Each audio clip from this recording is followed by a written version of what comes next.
Police commissioner বললেন তদন্ত আমরা এগিয়ে নিয়ে যাচ্ছি, আর তদন্তের স্বার্থে ওনারা কি বলেছেন সেটা আমরা এখন বলতে পারবো না। হ্যাঁ, অনেক কিছু জানতে চেয়েছেন, কিন্তু সেগুলো বলা যাবে না এখন। আপনারা আশ্বস্ত, আপনারা সন্তুষ্ট? আমরা তো সবসময় সরকারের ওপর, পশ্চিমবঙ্গ সরকারের ওপর আস্থা রেখেছি, সুতরাং পুলিশ কমিশনারদের ওপরও আস্থা রেখেছি।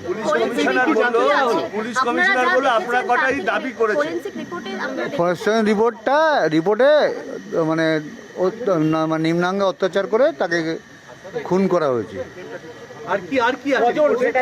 এটাই এটাই আছে।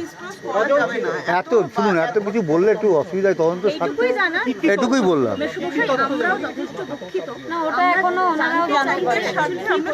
তদন্তের সঙ্গে সব সেটা ওনারা এখনো সেটা জানতে পারেনি, বলেননি, চেষ্টা করছে, ওনারা জানার চেষ্টা। আপনারা কোনো দাবি জানালেন?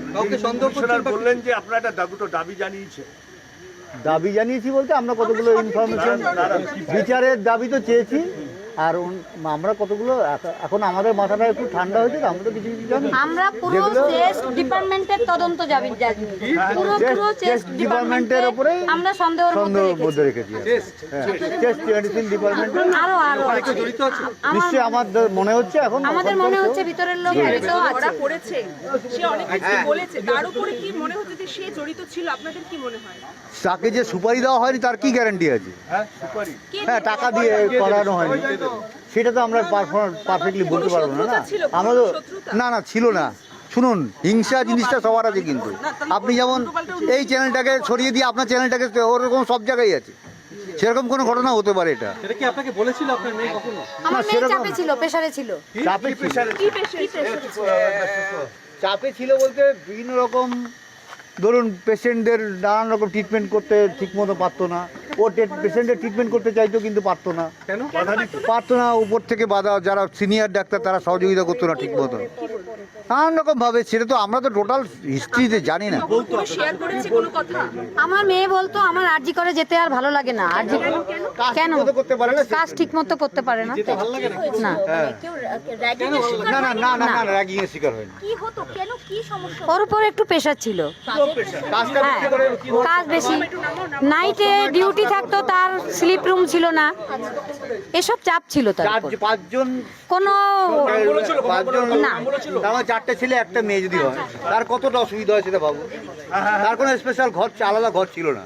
চারটে ছেলে একসঙ্গে ডিউটি করছে, পাঁচটা, একটা মেয়ে, সে কি করে থাকে?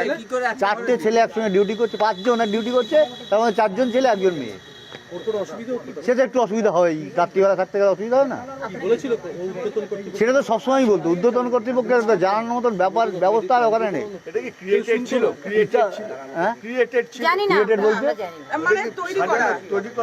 না না না, সেটা আমরা বলতে পারবো না ঠিক। আচ্ছা, একটা কি টানা 36 ঘন্টা গাড়িটা আছে, 36 ঘন্টা গাড়িটা কি ভাঙচুর করা হয়েছিল? ভাঙচুর করা হচ্ছে, মানে ঠেলে সরার জন্য চেপে মানে জোর করে চেপেছে বলে গাড়িটা বেঁকে গেছে। সেটা যদি ডেড বডি নিয়ে আসছিলাম, তো এটা পুরনো খবর হয়ে গেছে। আমরা এত কিছু বলতে পারবো না, আমরা সঠিক তদন্ত চাই আর দোষীর শাস্তি চাই, চরম শাস্তি। আমরা সহযোগিতা করবো যদি কোনো প্রয়োজন হয়। আর তদন্ত যেন ঠিকঠাক ভাবে এগোয়, আমাদের এত কথা বলার দরকার নেই, আপনারা আসুন। আমরা তদন্ত চাইছি, তদন্তটা যাতে ঠিকঠাক হয়। আপনারা চেষ্টা করে ভালো করে, হ্যাঁ, প্রতি সপ্তাহে একটা করে হতো, প্লাস একটা বাড়ি নিয়ে গেছে, 5 দিন করে মাসে হতো। এরকম যেন না হয়, টানা 36 ঘন্টা। শুনতে তো বুঝতে তো পারছেন যে আজকে কি কি অবস্থা হচ্ছে মেয়েদের। এটা অ্যাসিস্ট্যান্ট সুপার, ওদের ডিপার্টমেন্টের অ্যাসিস্ট্যান্ট সুপার যে সে বলেছে আপনার মেয়ে সুইসাইড করেছে, প্রথমে বলেছিল। কিন্তু পরবর্তীকালে গিয়ে আমরা তো দেখলাম, এবং মমতা ব্যানার্জি ফোন করার পরে বিষয়টাকে টোটালি। কে বলেছেন? Additional super? হ্যাঁ, ফার্স্টে কে ফোন করে বলেছিলেন যে আপনার মেয়ে সুইসাইড? Assistant super. আচ্ছা, কি নাম আপনি জানেন? না, নামটা জানি না, ওনার সম্বন্ধে কিছুই জানি না। উনি নিজের পরিচয় কি দিয়েছেন? অ্যাসিস্ট্যান্ট সুপার বলেই পরিচয় দিয়ে ফোন করে বলেছিলেন, কিন্তু উনি অ্যাসিস্ট্যান্ট সুপার না অন্য কিছু আমি কিছু জানি না। পুরো পোস্টমর্টম রিপোর্টটা আপনাদের দেওয়া হয়েছে, তাতে কি কি উল্লেখ আছে? আমরা এখনো পোস্টমর্টম রিপোর্টটা পুরোপুরি পড়িনি এখনো। আচ্ছা, আর এইসব মেডিকেলের ছাত্র ছাড়া সমস্ত কিছু বোঝাটাও তো মুশকিল না, সেটা তো আপনি নিশ্চয়ই বুঝতে পারছেন। নিশ্চয়ই ওনার উপর আশ্বাসের ভরসা আমাদের আছে প্রথম থেকেই, এবং আমাদের রাজ্যের মুখ্যমন্ত্রী শ্রী মমতা ব্যানার্জির উপরেও আমাদের আস্থা আছে, 100% আস্থা আছে সেটা নিয়ে। এবং ছাত্রছাত্রীদের সঙ্গে আমরা আন্দোলনের সঙ্গে আমরা আছি। কিন্তু আন্দোলন যারা করছেন তারা বলছেন যে একমাত্র একজনকে দোষী হিসেবে ধরা হচ্ছে, আরো হ্যাঁ পেছনে মাথায় আছে। আরও আছে, এরাও সন্দেহ প্রকাশ করেছে এই ব্যাপারটা নিয়ে, অন্যরাও সন্দেহ প্রকাশ করেছেন, যারা তদন্ত করছেন তারা। তারা মাথায় থাকতে পারে সেটা বলতে পারবো না, আমরা কি করে জানবো? সেটা বলতে পারলে তো আমরা তো সিনিয়ররা একটু চাপে রাখতো ওকে, ওকে বেশি করে কাজ করানোর চেষ্টা করতো।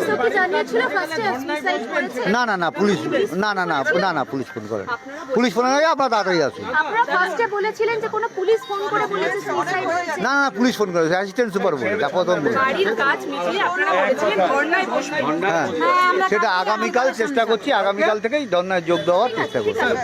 আচ্ছা এখন নমস্কার, এখন রাখুন। আর আজকের দিনের মধ্যে আপনাকে পরে বলছি, আজকের দিনের মধ্যে আর বিরক্ত করবেন না, কালকে আবার আসুন, কালকে আবার যা হবে জানিয়ে দেব। কালকে এরকম সময় আসবে।